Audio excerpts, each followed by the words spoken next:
ڕۆژی یەکی ئایار 126 ساڵ تێتە بەڕێ بەسەر خەباتی چینایەتی کرێکاران لە جیهاندا بۆ بەدەستێنانی نان و ئازادی و 8 سەعات کار لە ڕۆژێکدا. کرێکارانی کوردستانیش هەر لە مێژە لە خەباتی بەرگری و مانەوە و پاراستنی زمان و کللتوری نەتەوەکەی خەباتی چینایەتی فەرامۆش نەکردووە و بەپێی توانا و هەلومەرجی گونجاو لە ڕابردوو تاکو ئێستا بەردەوام ئەو یادەی بەرز و پیرۆز ڕاگرتووە. ناگەڕێنەوە بۆ خەبات و ڕابردووی زیاد لە 2 سەدەی لەمەوبەری کرێکاران. ڕاستەخۆ دێینە سەر چاوەڕوانی و ڕابردووی 30 ساڵ حکومڕانی حکوومەتی هەرێمی خۆماڵی لەگەڵ ئەو هەموو گەشە و پێشکەوتنەی هەرێمی کوردستان لە هەموو ڕوویەک و هەموو بارە جیاجاکانی ژیان تا دەگات بە خاوەندارێتی نەوت و گەاندنی بە بازاڕەکانی جیهان کرێکارانی شەرەفی بەشداری ئەو ئاوەدانی و گەشە و پێشکەوتنیان پێ ئەبرێ. بەڵام بەداخەوە تاکو ئێستا گوزەرانی کرێکاران بەبێ پێداویستەکانی ئەم سەردەمە باش نییە. لە ساڵی 1993ەوە کرێکاران لە خەباتی سندیکایی بەردەوامن بۆ گۆڕینی یاسای کار و سندیکاکانی کرێکاران هەموو ساڵێک خۆپیشاندان بۆ گۆڕینی یاساکان کردووە. بەڵام بەداخەوە دوای 9 ساڵ دوای 9 کابینەی حکوومەت و 5 خولی پەرلەمانی هەرێمی کوردستان هەتا ئێستا کار بە یاسای ژمارە هەفتاویەکی ساڵی 1970 ڕژێمی فاشی ئەو سای عێراق دەکرێت کە لە هەرێمی کوردستان دەیان یاسا لە بەرژەوەندی و بەرهێن و سەرمایەداران دەرکراوە. لە کوردستان سەدان هەزار کرێکار هەیە و شیاوی باشترین کارن بۆیان بۆ دەرکردنی یاسایەکی کاری سەردەمیانە.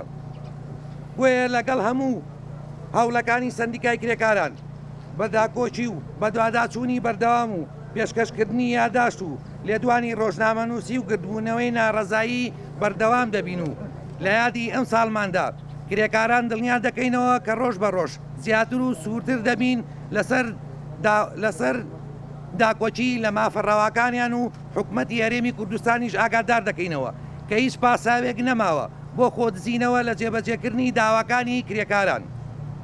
بۆیە لە یادی ڕۆژی جیهانی کرێکاراندا لەگەڵ تازەکردنەوەی بەڵێن و پەیمانی پاراستنی بێمەرجی دەستکەوتەکانی گەلەکەمان داواکارین حکوومەتی هەرێمی کوردستان بەبیر داواکانی سندیکاکانی کرێکارانەوە بێ بۆ بڕیاری پێویست لەسەر جێبەجێکردنی ئەم خاڵانە کە بریتیە لە یەکەم دەرکردنی یاسایەکی پێشکەوت و گونجاو لەگەڵ بارودۆخی ئێستا لە بەرژەوەندی کرێکاران، سنووردارکردن و هێنانی و کارپێکردنی کرێکارانی بیانی لەلایەن کۆمپانیا خۆماڵی و بیانەکانەوە. سێم چارەسەری گونجاو بۆ کێشەی کرێکارانی ڕۆژانە و بیناسازی، دابینکردنی دەستەبەری کۆمەڵایەتی و خانەنیشی بۆ ئەوانەی خاوەنکاری دیاریکراویان نییە. چوارەم هەژمارکردنی قوربانیانی ڕووداوی کار بە شەهیدانی ئاوەدانی. پێنجەم هاوکاریکردنی کرێکارانی دابینکرا و مەزمون بە پێدانی زەوی و هەر پێشینێکی تری فەرمانبەران کایانگرێتەوە.